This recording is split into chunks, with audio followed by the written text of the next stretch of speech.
go before the school board for 3 months before it would ever become part of the district policy. So thank you for being here. We appreciate your time, and we'll move forward from there. Training and high right there. The high school's all back on the highway now, so it's like bumper to bumper again. Okay, so we'll just be patient. So our first policy is policy number 3281. It's gender identity and sexual orientation. This is a new and recommended policy by the ISBA. We tabled it at the end of last year to collect more information, and it's being brought before us today. From a superintendent standpoint, we already have a non-discrimination policy, and I recommend we do not move forward with this policy or even discuss it. If there's anybody in this room that feels that we should discuss it and move forward with it, then please, let's hear your recommendation. Well, my recommendation is to second your recommendation that we do not move forward with this policy.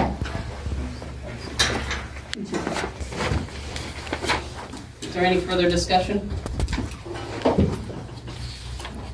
Okay, then I need a motion. So. I motion that we do not accept this policy. Robin seconds. All in favor? Aye. Aye. Any opposed? Hearing none, motion carries. We will not be moving this policy forward to the school board.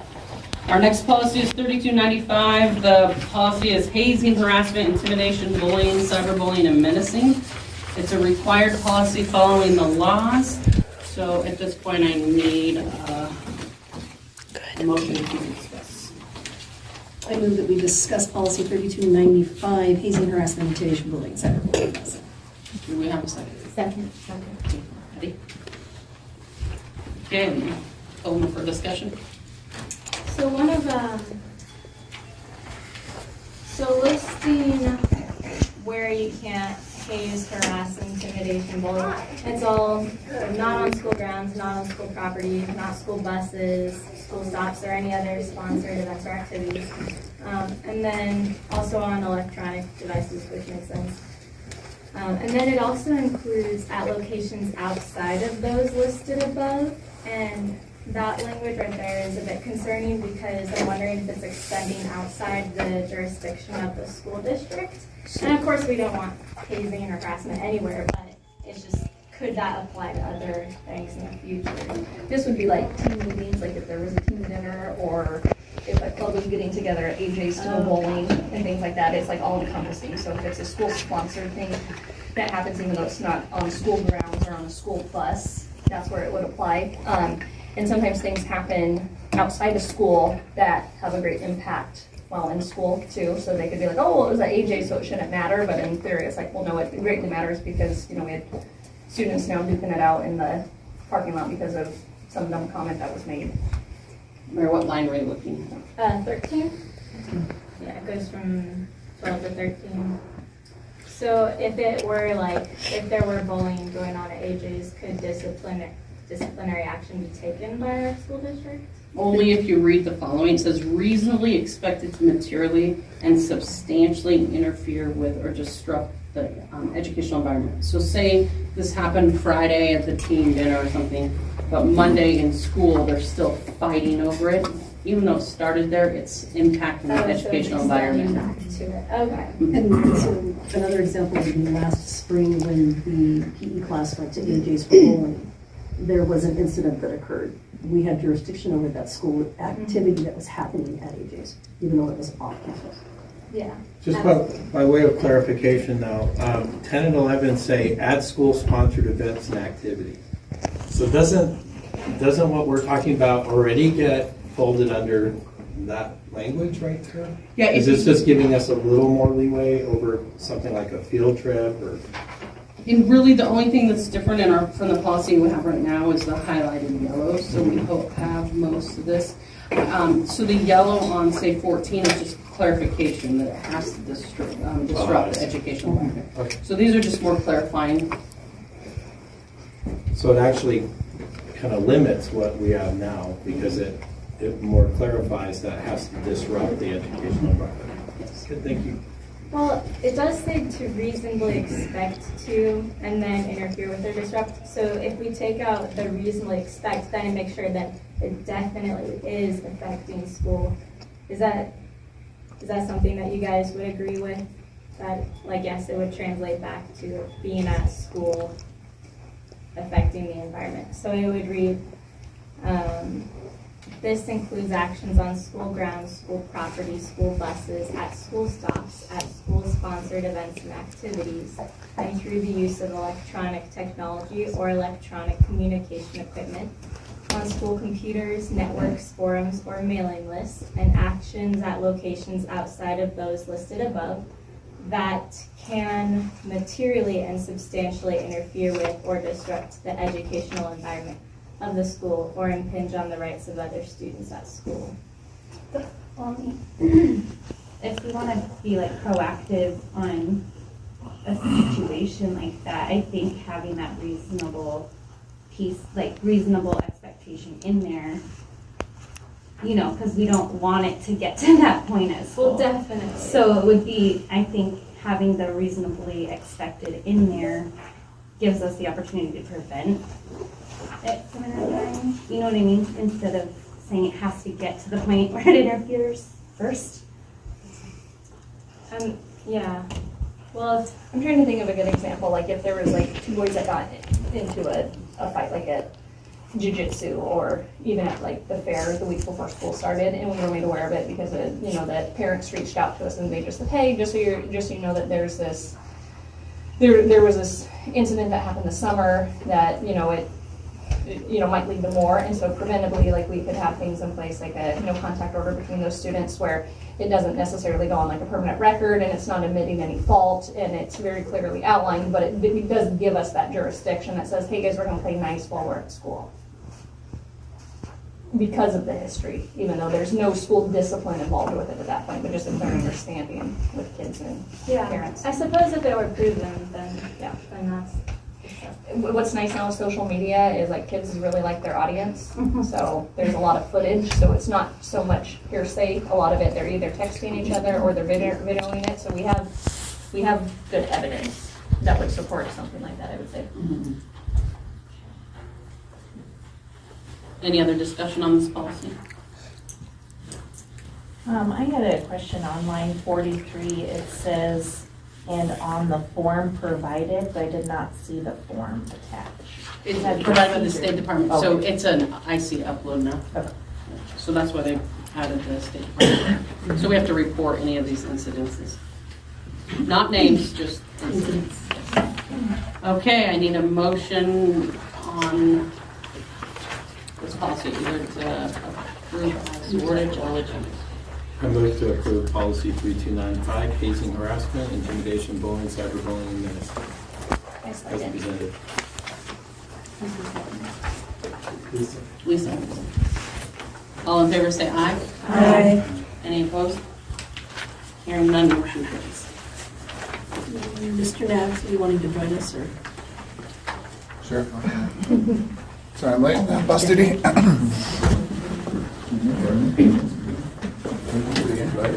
I was just going to say, I know how the highway was, so. You can grab your chair. Yeah. Or pull you over. Okay, our next policy is 3295, hazing, harassment, intimidation, bullying, cyberbullying. It's the procedure that goes with the policy before it is required. I move to discuss policy 3295P. Second. My only question, let me scroll back down to the bottom. Is there a reason why we took out the cross references and legal references at the bottom? If the laws have changed, then they can take it out. But we can align it if that's, we can make sure that they align with the policy from before. It should have the same legal references. Nice catch.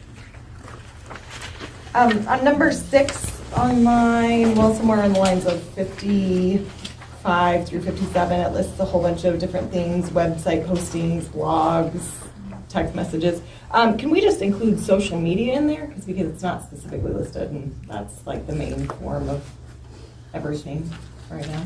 So if we just started on line 55 and crossed off the laundry list and put social media. Yeah, I mean, it just, like, it's got email, Insta messages, text messages, digital pictures, and just, I don't know, just, I thought a specific mentioning of social media in there probably should So we could put social What's media web posting? / digital. Correct me if I'm wrong, are you saying that you want to add social Yes. media, not take anything out? I don't care if anything's taken out. I mean, if you want to still list it or if you want to condense it, but I think since social media is like what is used predominantly, that it should be specifically mentioned. Any other discussion?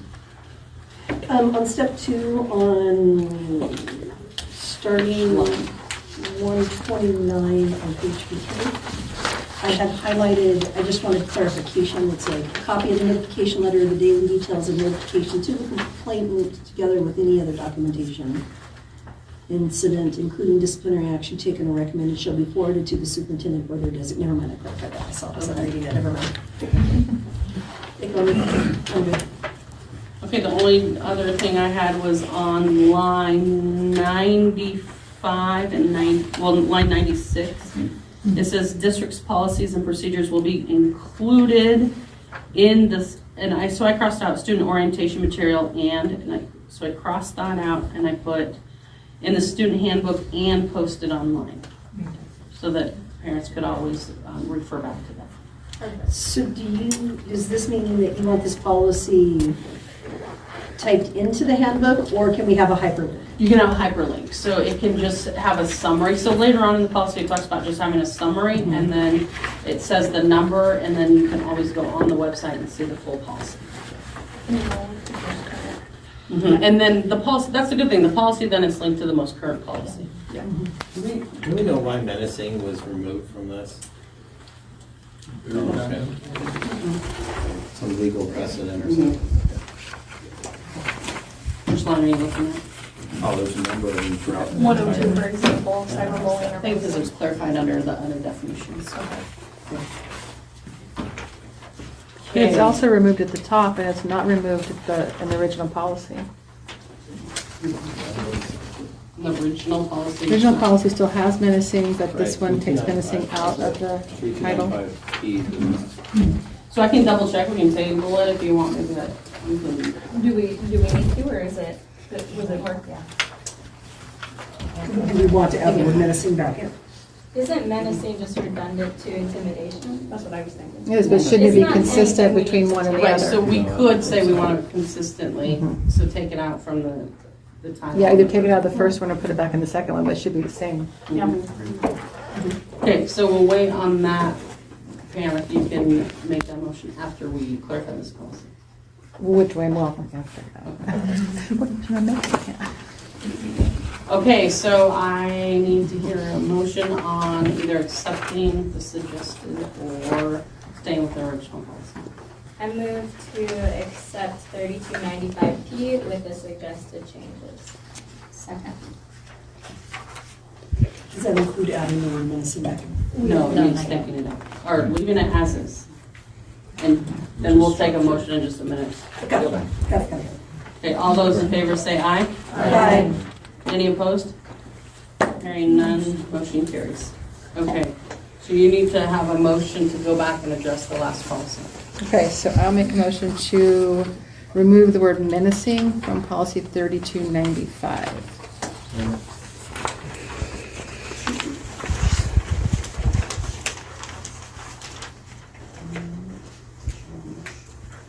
All those in favor say aye. Aye. Any opposed? And then motion carries. Okay, so our next policy will be Bullying Awareness Week. It's policy 3296. The only recommendation I had on this policy would be on line 14. It says, therefore, the district, originally it says, hereby designate the second week of September of each year as Bullying Awareness Week. I would like to see that change where it says, therefore, the district will designate 1 week during the year as Bullying Awareness Week. That second week of school is all really busy with just bringing kids back in. And so to make it meaningful, I think each building should be able to identify a week. Well, and probably thinking like Boise school start a month earlier than ours that this would be. Right, so Southern Idaho, they usually, Yeah. they start. It'd be hard to pull off the second one. Any other suggestions? Does it have Oh, to- we need a motion to discuss. Oh, I moved to discuss policy 3296. Okay. Who second, Cynthia? Okay. Okay, any discussion? Does it have to say during the regularly scheduled school year versus calendar year? Which line? The same 14. one? 14. 14. During the regularly scheduled calendar year? Okay. Or the official Regular. school, the official school year.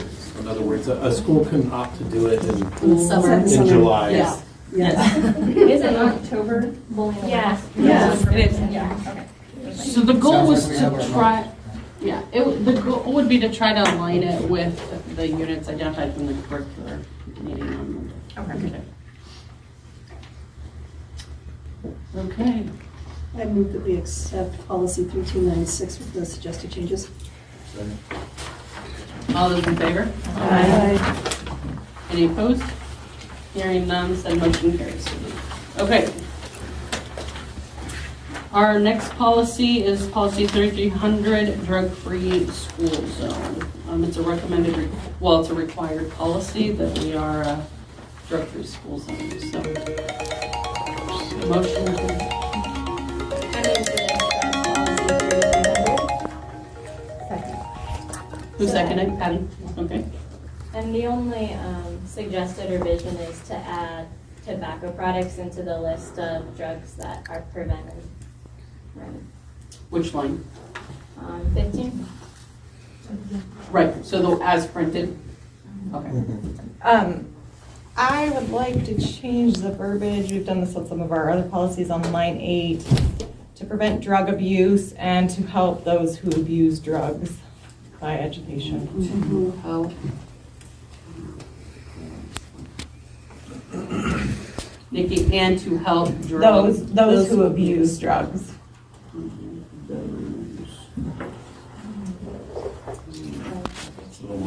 Yes, it's more. Depersonalizes it. On line 4, where we have the tobacco products added, can we also add the word vapes? Because vapes don't always have tobacco products in them, but they're not allowed at school. Yeah. So it says toxic vapors, but I don't know, is that what they mean by vapes? Okay. Anything, it could be a dab pen, it could be anything that does. Number 8 covers that too. Any other of these. Okay. On line 26, why do we limit it to 18 years of age and older? Am I missing something? If a 16-year-old was distributing controlled substances, would they not be punished to the fullest extent of the law? Or did I miss something? Is that? So it sounds juvenile, so anybody under 18 follows the juvenile. Sorry. Sure. But I mean, they would still be prosecuted Yeah. to the fullest extent of the law, would they not? Yep. So we could take out even that 18 years. That's, yeah, I guess, I don't see why we're limiting it only to an age. To ensure that any individual who knowingly, yeah, so 18 years of age or older, we'll take that out. Any individual who knowingly delivers or distributes controlled. And we're doing that for first time tobacco, nicotine. That's delivers or distributes. But like a first time a kid It passes says out a controlled cigarette. substances, So so oh, cigarettes are a sorry, yeah, controlled gotcha, substance. Gotcha, okay.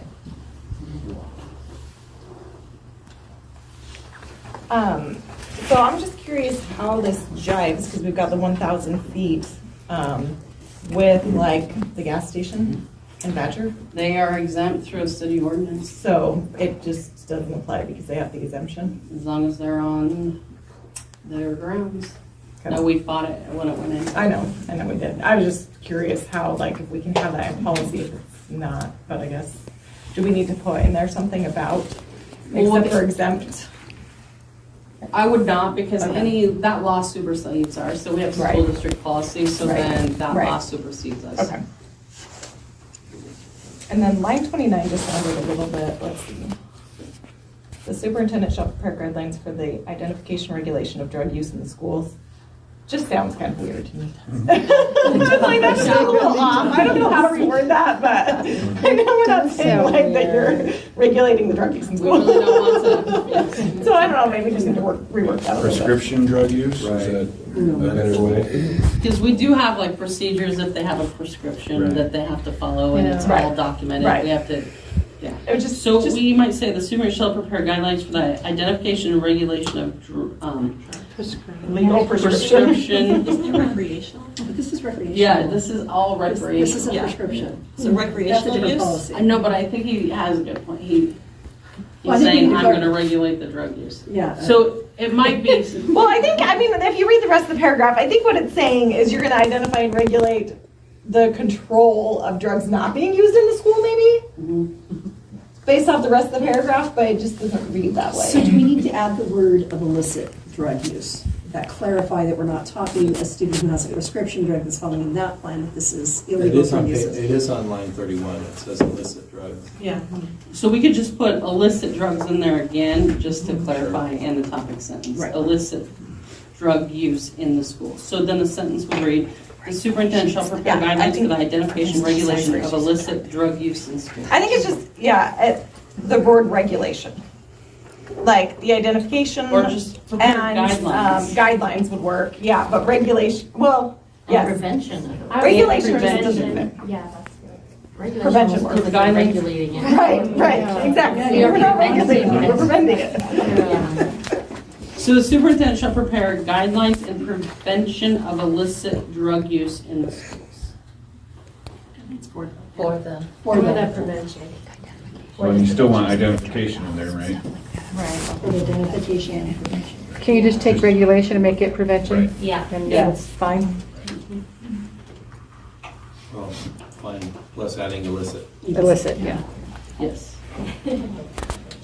Okay. Any other discussion?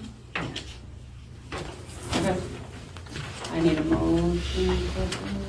Make a motion to approve policy 3300 with the proposed changes. All those in favor say aye. Aye. Any opposed? Hearing none, motion carries. I move to discuss policy 3305. Second. The new 3305?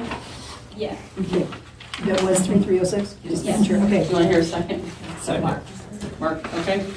Discussion? Yeah. I don't have any. I just had a question. Do we have a separate policy for staff? Or are staff included? Can they use tobacco products on school grounds or not?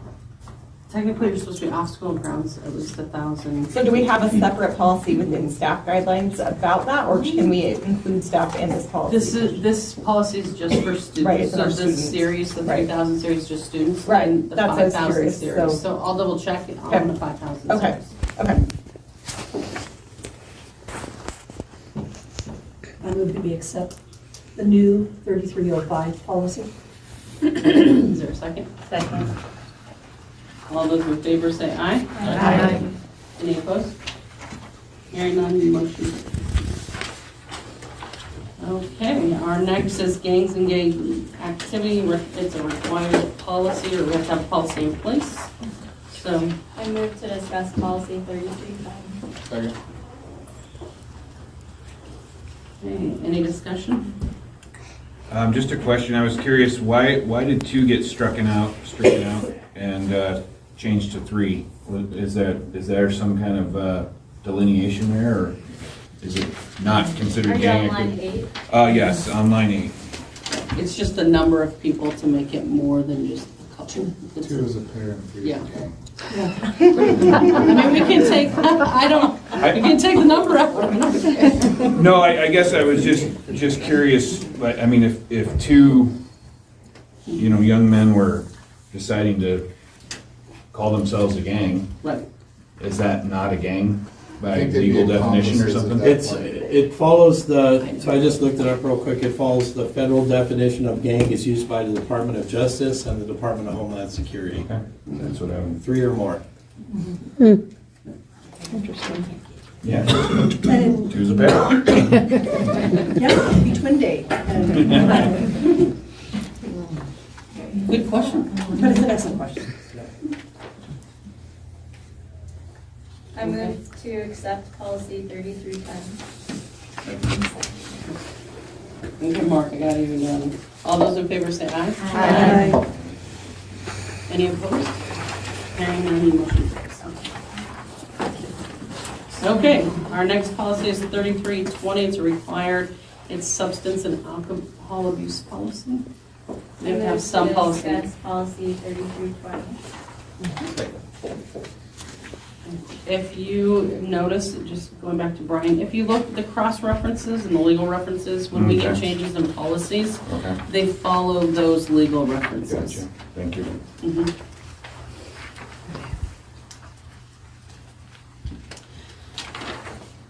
I definitely like this better than what we had. My only thoughts are when we get down to if a student is caught and then they admit to it, and we move to lines 75 through 81, where the consequence is then immediate suspension from school, and then kind of follows a little bit.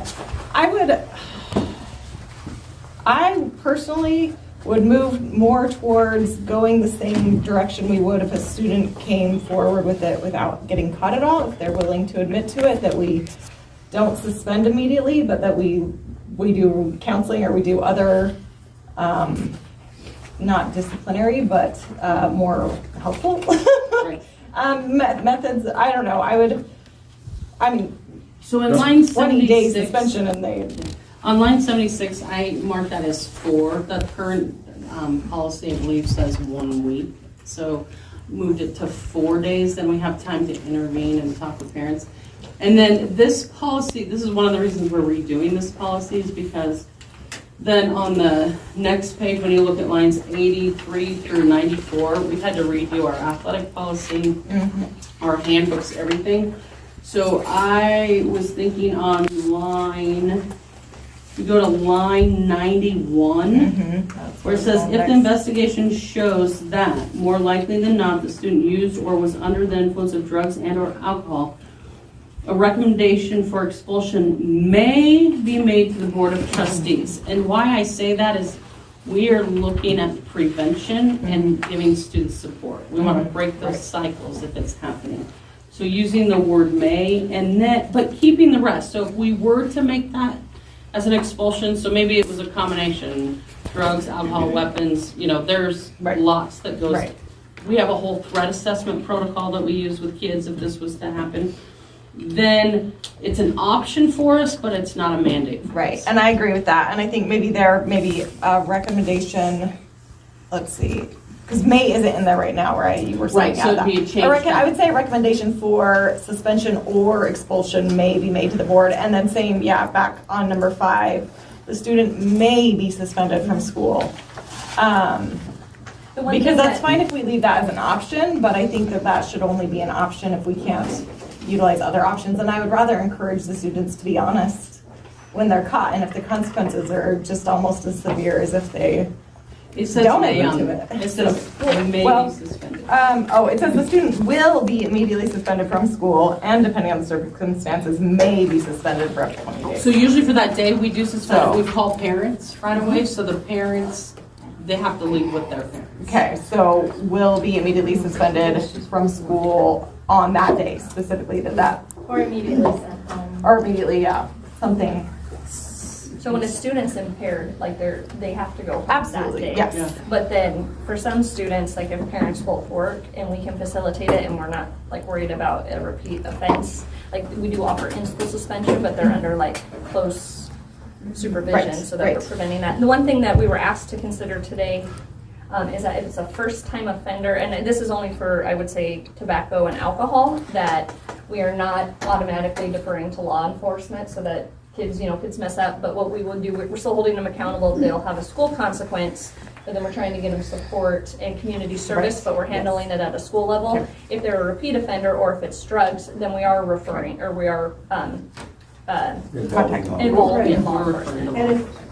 And to me, there's a big difference between somebody that coming to school with a vape pen that tends to be, or a dab pen that's THC, that's still suspension, or a container with multiple like it was a flask full of marijuana and papers and. The whole kit. It was a whole, the means to distribute. It was the means Yeah. to distribute Right. and the size to distribute. Which There's a obviously would be difference- different consequences for different. And there's a difference between if a student has a dab pen that they're using and a dab pen that they're selling and passing around. Right. So, and those Yeah. things are all subtly different and happen. I would just like to add to, if I remember back to my school days, that if the punishment for coming clean on your own is the same as getting caught the first time, then you're going to wait till you get caught the first time. Right, right. And so I think there should be a There should be. difference between those. So, and I think we do have some differentiation, but it just feels like reading this, it feels like, okay, well, if you get caught and you admit, then you're suspended for maybe 20 days. And then if you get caught and you don't admit it and we find it out, then you're expelled. Like, that's kind of how the policy reads right now. So I think we just need to make it a little more clear that if you get caught and you admit to it, and you are on a substance currently, you are going to have to go home. But otherwise, the suspension would be, depending on circumstances. And same with the expulsion would be a maybe. So where are these consequences listed? They're in the handbooks. They're in the handbook. So there's certain categories that you would fall, and that would be at the discretion of? The administrator.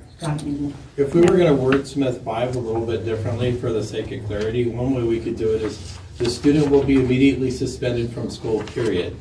Then a new sentence, depending upon the circumstances, the student may be suspended for up to 20 days, so on and so forth. Because right now, the fact that it's written the way that it is, I see what you're saying, especially an upset parent reading that first sentence or reading this is going to maybe come to the same conclusion that it's for sure a 20-day suspension. Well, and from a student perspective too, like Sure. we don't want them to read that and be like, I'm not going to admit to anything. Would it make sense to add for the day at the end of suspended from school? So the student will be immediately suspended from school for the day? Well, the only thing it would just be like if it would happen like at 3 o'clock, like they would be sent home for that day and then their suspension would probably start the next day, so that wouldn't count as Okay, so there is still a minimum kind of 1-day Yeah. suspension? But if a student gets suspended at 8 in the morning, then that day that they're out counts as suspended. So it just would depend on, but would be sent home, I think we need to add that. Now, the old policy had the 3305P, and I didn't see us reviewing that. Does that mean that 3305P is going away? Or are we revising it? Based on what we decide here would be a revision. So this policy is the one that's causing major conflict between this, our athletic policy, and the remainder of those policies. So we need to get this one solid so that we can then make sure the rest are in alignment. But there was no reason to redo all those if we don't know what this is. Nope, I just wanted to ask. That was my question, because it's kind of my marching orders. If we're aligning with ISBA, they do not have a procedure or form. Right, they don't have a procedure or form. So, but we do, it was created, and that's one of the reasons we're revising all these Right, and policies. okay, that's why I just wanted to clarify. Yep. Because it's, I just had a question on number 4, line 73. So if law enforcement, when deemed appropriate, like these are listed examples, so where would our SRO play into? Like, That's who we would refer to. so, I mean, wouldn't that SRO be like given informed about what happened that day? Yeah, any drug or alcohol charges, like we'll issue a school consequence and then we always give that to the SRO and he knows to press charges or pursue charges and he'll do that. But where it does come into play, if a student is not admitting to being under the influence but appears to be impaired, we would actually have to bring the law enforcement to deem whether or not they are. Like if they're not disclosing that but they have symptoms, like we're not trained to determine that, so we would have to call the SRO or the LEO in. So we might have reasonable suspicion, but that doesn't hit that complete threshold. Okay, yeah, I just wasn't sure because it said when will be called when deemed appropriate. So we don't know if those were actions versus just giving him a report. And it has to be something that we see. It can't be hearsay. Like if the student appears impaired, it can't be someone coming up and telling me that Andrea's impaired. Like I would have to. we have to, And we have trainings for middle school and high school, so that they know what to look for. But they still aren't drug experts, so that's where law enforcement comes in. and we're medical experts, sometimes there's a medical need. We did ask if we could use our nurse to be able to look at it or evaluate, and then that would give us another level of that reasonable suspicion to call in law enforcement. And sometimes too, students, they don't know what to disclose, so it could actually be a prescription that's causing their pupils to be weird too. And so sometimes we will default to the school nurse that she'll come in and assess and ask questions and say, oh yeah, that's consistent with this medication. And I still don't think 5 makes sense, and it also says as a condition of readmission, they have to, so if you're 1 day out, it sounds like that's happening with 1 day out too. Is that happening if you're out for 1 day, you have to go through this assessment, like number 6 says? Usually in plans of suspension, they do state that you'll meet with the counselor at the school and you'll come up with a plan so that you won't be doing it again. Can I ask a clarifying question? And Lisa, I'm sorry looking at you because That's okay. I wonder if it could say something like the student will be sent home. And then depending upon the circumstances, may be suspended for up to 20 days. Because my question is, are they suspended for 1 day and then based on information, then you decide I'm going to now suspend you for more days? Is that what's communicated to parents? That's what I wonder.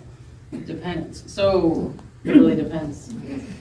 And that's why the may is in there. It really depends on the circumstances. There are some times when we can't even get a hold of parents. Yeah. So if we say, we basically shout, we don't know if we can. So do you want a bottle of water? Can I get clarification on number 6?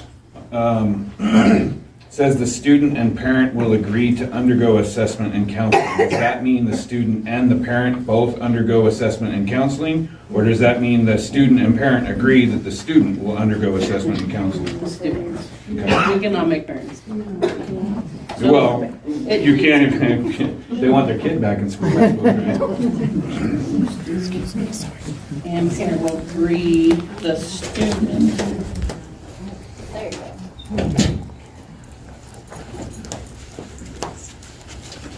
Well, Lisa, since you had mentioned that you can do in-school suspension, I think it does make sense to leave the language in number 5, line 75 as immediately suspended from school, and then bring in Mark's suggested change of putting a period there, and then making a new sentence with depending upon the circumstances. My only question is, where is 20 days coming from? I have no idea. We just suggested we change it to 4. Yeah, I was going to say we suspend up to 5 days. Okay. Yeah, is And what's current in our handbook. And it used to be 5 because we're on a 5-day school week. So Okay. it's generally just, it should be 4. 4, okay. Mhm. Would be my recommendation. Okay. So Yes. I move to amend line 75 to the language, the student will be immediately suspended from school period, depending upon the circumstances the student may be suspended for for 4 days? Up to 4 days. Up to 4 days and or recommended for expulsion. Mhm. And I think you still have to leave and or expulsion because if it's not a first offense, it might be a multiple offense. Maybe I didn't enunciate. And or recommended for expulsion. Oh. Can we leave it, I like the verbiage, but maybe add a line, a separate line that's for multiple offenses or second or third offenses. Suspension may be longer because it could be going to a 10-day at that point. We had the young man with a class taking a model last year. We did 5 days pending, and because we can go, as a school site, we can suspend for up to 10 days and then refer it to the board and superintendent for longer if need be. And that would be for an extreme case. So what we currently have in our handbook is that on their 3rd offense, then they would be going before the board for an expulsion hearing. Yeah. So does this align with your handbook then? What's written in number 5? It does, but it would be a third offenses would go up for expulsion. So what would a second offense? A second offense would be an extended suspension. So do we need to write that down in this policy? You don't want to put it in policy because your handbooks may change every year and you're not going to revise policy every single year. Right. And so we could put, if you read up on line 61, it says the following shall be used as a guide in determining what procedures may be followed when this occurs. However, the specific procedures may in large part depend upon the circumstances in each case, and so your handbooks can then define that. So, but if our handbooks have something saying that beyond 4 days, then our policy needs to reflect that. And this policy does also have to be renewed annually. Does it have or to have reviewed. the days at all, or could it say can be suspended? Here we go. That's fine. As recommended. No. Yeah, recommended. and then that way if the handbook changes, we can. Yeah. And we did. May be suspended and or recommended first. Yeah, and then that way it doesn't matter how many offenses. And then your handbook would You're not clarify. limited. Yeah, and in our handbook at the high school, we left a caveat that as these policies, because I knew we were getting into the student policies change throughout the year, that the policy will be updated to align with the policies after the third reading. Right. So we can go and make those minor changes. Okay. One thing I'd like to suggest adding, and I'm not sure where to add it, in prior policies, drug use and alcohol use violations were cumulative from 7th grade to 12th grade. I'm not saying that we do that, but I'd like to have them cumulative over a 2-year period of time, because we have things that happen in May and June, and then they're right back at the start of the school year doing it, and it's not, you've got to start with certain things like the drugs. I don't think they should start with a clean slate. I think it should carry over to the next school year if it's the same perpetrators specifically. It's like, so can we add something that says that specifically more so drug violations is what I'm thinking of, can be cumulative over a 2-year period of time? And What that would about a also align 12-month? with our athletic handbook. Well, and I hear what you're saying 100%, but I think that that's where it comes into your handbooks. This is where we got in trouble with this before, is we kept adding different things to the policies where it wasn't, it's not aligned with the laws or court cases, and then we ended up changing things in handbooks that didn't align with policy, and so it gets you into trouble when you keep adding different things. But we But go our- to admin discretion, right? You have admin discretion, and it's very transparent in those handbooks. It has, right, there's a line in there, admin discretion. So like if a student has a drug or alcohol offense freshman year, and then has one again as a senior, like we would probably treat that as two first-time offenses and not a second drug alcohol offense. But the student in May and then the student Yes. second day of school. Yes. Well, and I think where it's just in the policy, depending upon circumstances, it's not getting into first time, second time, it's not getting to any of that, just it is circumstantial, right? Which it should be. We need to, every situation's unique and every student's unique. So can someone read what 5 actually says now? I There's a think, motion on the floor. Yeah, we changed it. Would you like to revise? Yeah. Okay. I move to amend number 5, line 75, to read, the student will be immediately suspended from school. Depending upon the circumstances, the student may be suspended for an extended period of time and or recommended for expulsion. May I amend your amendment? Okay, may be suspended and or recommended for expulsion. May be suspended. Okay. Just fix I amend my motion to say may be suspended and or recommended for expulsion. Second it. Okay. All those in favor? Aye. Any opposed? Hearing none, motion carries. Okay, now for the overall policy now. Right, yeah, we haven't approved the policy. Right, just for that line.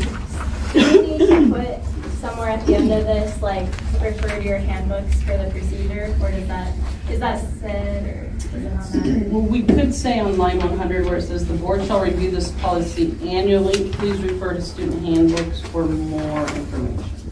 That sounds good. I move to amend line 100 to read, the board shall review this policy annually. Please refer to your student handbooks for more information. Isn't that in 198?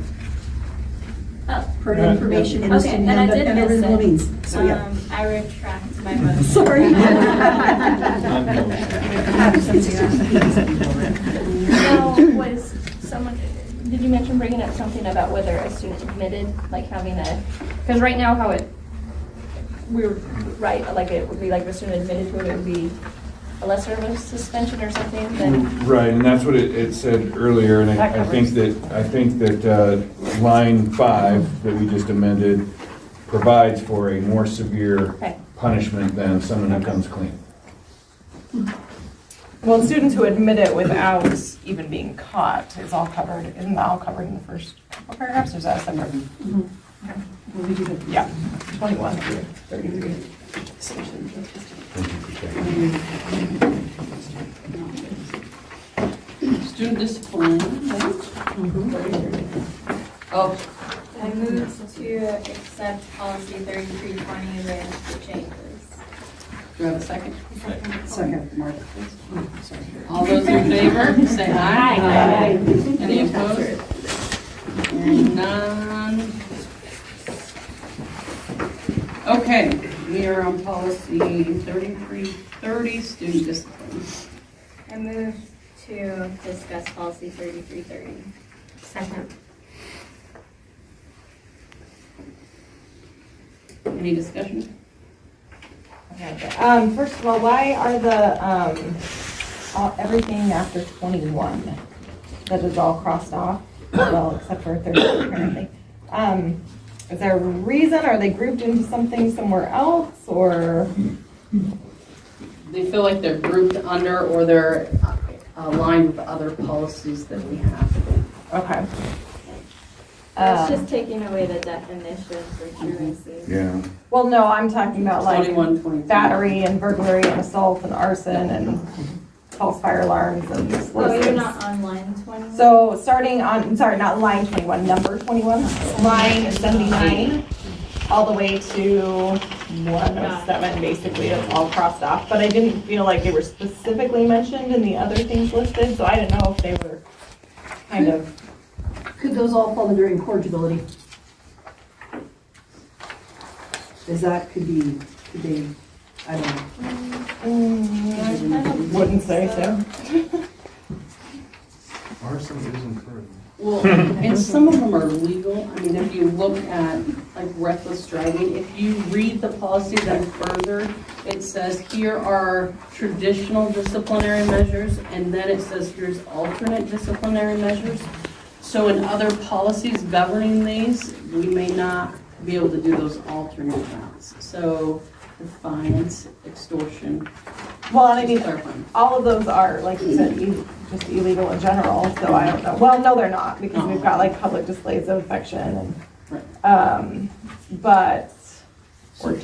So basically what this policy is saying is like, if you look at line 38, it says throwing snow, ice, or dangerous items, then we could give an alternate consequence for that behavior, whereas explosives, those are very serious. Okay, so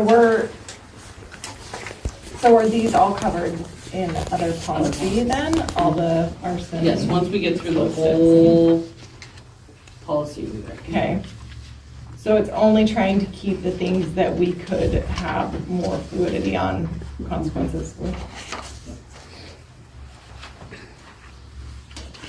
Because some of these are still illegal too, like purchasing, distributing, selling illegal drugs, possession. And we don't have to take them all out. I mean, we can choose to leave them or take them out. Yeah, I don't know. I was just trying to understand why some things were kept or changed and why other things were not. Just had a question on 141, line 141, detention including Fridays and Saturdays. Fridays is struck out before a 4-day school district. It's supposed to be crossed out and it should be Fridays. That was motion to discuss.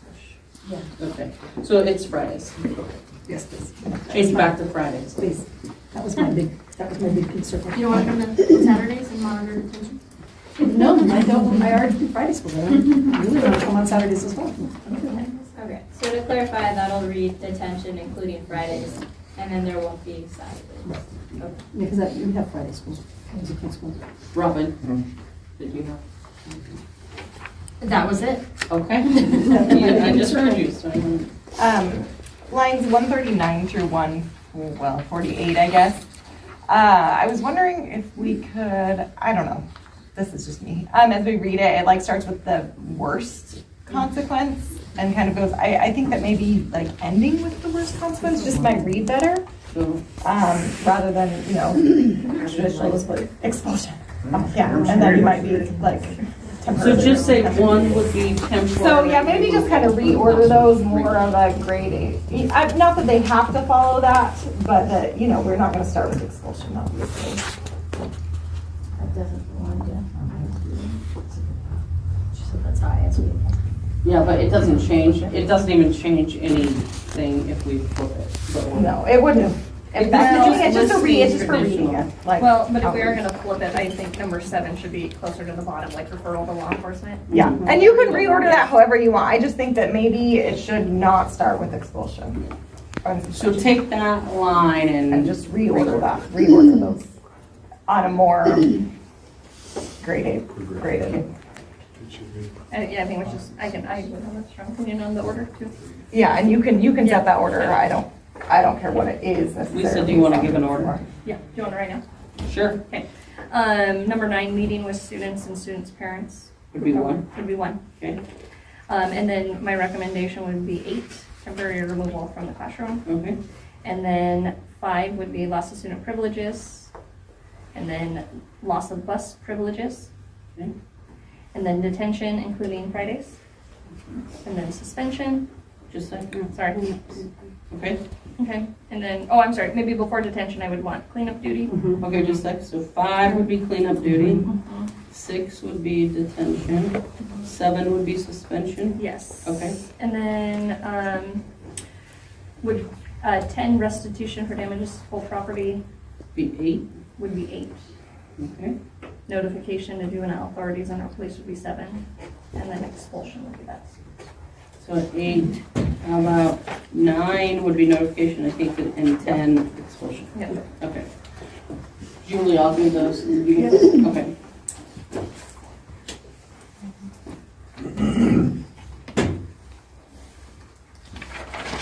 Also 197, line 197.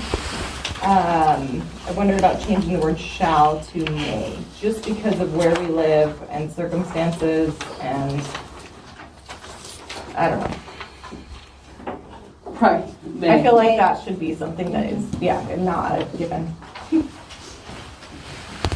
Technically, what we've done in the past is if a kid does have a weapon on school grounds and say they forgot it because there's something, we've immediately suspended them, and then we've called an emergency board meeting to have a hearing right away to either ratify that suspension into an expulsion if there was an intent to commit a crime, or to nullify the suspension because it was an accident. So I think May would be good. Okay. And cross off line 178, it's repeated. So 178, 179. That's supposed to be like a bullet. Like Yeah, it should be, right. So it should be bold. It's that one, 178, even 155. So this, the formatting will adjust for it. Right. So on the policy for gun for schools, did it not say facsimile? Do we want to still use the word facsimile for a gun as well, or? Which line are you on? A student uses possession, 196 and 197. It says a student who uses, possesses, controls, or transfers a firearm or any object that can reasonably be considered to look like a firearm. In the prior policies, it used the word facsimile. Do we want to add that word as well, or are we good with how this is verbiaged? I just wanted to throw it out there. I think it's more user-friendly, reader-friendly if it says looks like. Okay. It'd be my recommendation. Because we. And then I was curious, like, as far as the traditional disciplinary measures versus the alternative disciplinary measures, obviously that's just kind of up to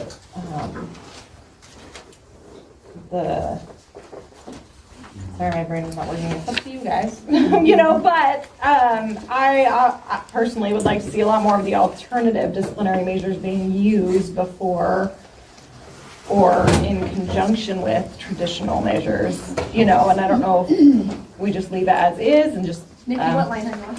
So line 137 talks about the traditional disciplinary measures that we just reordered, and then 155 goes into the alternative disciplinary measures. There's 1 through 12 listed there. And I just think anytime that we can do things that is actually helping a student improve and learn from their choices and become better and overcome challenges should be definitely the option as opposed to just punishment whenever possible. And I think that's why we hear the handbook how it is, to read, administrative discretion. Yeah. So that they know those kids are doing a lot more in teams too. So I think it's already there in the handbook when it comes to the discipline. On 155, should it read alternative disciplinary measures? Yes. And can we add a 13 or others that may be identified, just add an other? Because there might be something with parents and administrators that they decide. And then on line 171, diversion or use of juvenile specialty courts, what is the court that we're reinstigating that we haven't even on today? Well, we're looking at reinstituting a youth accountability board, so it would go, it's a stopgap between the school consequences and legal consequences, so that there would be a chance of accountability. We're a long ways, that's just a long ways from that happening. Well, I just didn't know if we wanted to label it, instead of saying juvenile specialty courts, say accountability board. But a juvenile specialty court, the court system has their own too. So like Jessica was talking about today. So I think we just leave that. It would be an option. Okay. Others. It would fall under 13, these others. Okay. So lines 202 through 205, can I get an example of like what that would look like? I'm curious why a disability would allow someone to have a firearm and not receive punishment for that. Why don't we defer to you instead? So there are protections for students with disabilities under the Individuals with Disabilities Education Act, or IDEA. And what it says, there's the big three, and one of the big three, you can do what we call a change of placement without doing any type of immediate paperwork, is firearms. So what they look at is anytime you suspend or expel a student with a disability with an IEP or a 504 plan, that you must do a manifestation determination after 10 days of removal from the current placement.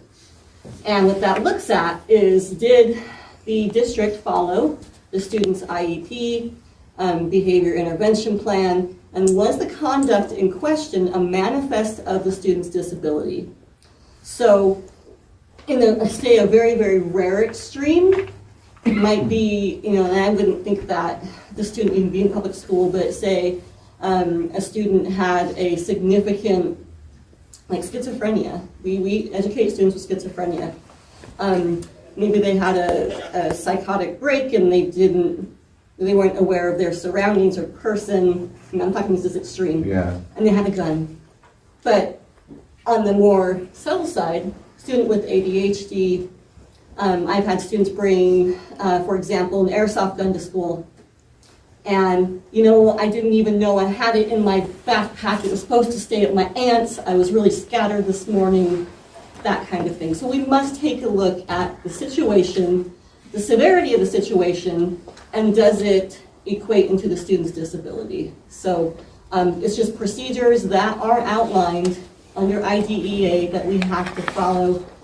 But it's a whole multidisciplinary team that comes together and talks about it, not just the principal and the student. So, go ahead. I just said it's a good question. So then am I to understand that, let's say there was a disability of some kind, Yeah. that a student could bring a firearm to school Yes. and would not get punished for it? It didn't say that. Okay. So we have to still follow the procedures. That's all this is saying, is that we have to follow and still maintain the rights under their IEP. It does not preclude them from being consequenced.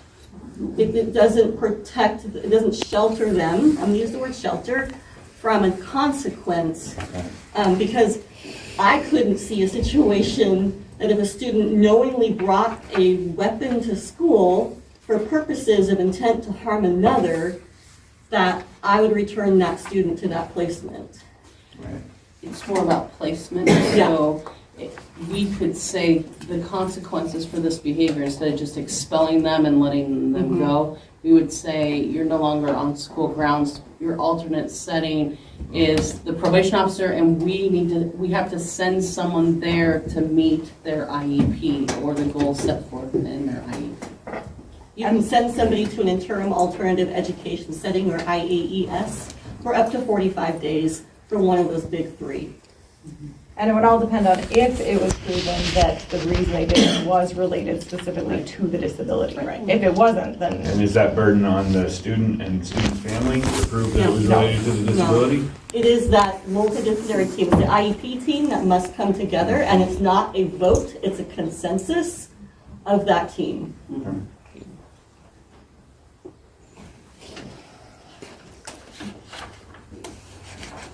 I just have one more question. On line 175 and 176, in-school detention or suspension which may take place during lunchtime, after school, or on weekends. When is it weekends? So for our district, it's Friday, Saturday, Sunday. I don't know if we've ever used. We're both just like, So maybe on like Friday school, if they did a Friday school. We do Friday schools. Middle school and high school both have Friday schools. But also, some of the alternatives can be community service. So say you have an activity and you say you're going to go work with aides, or you're going to work with concessions, and you're going to put them to, that is thank you for clarifying that.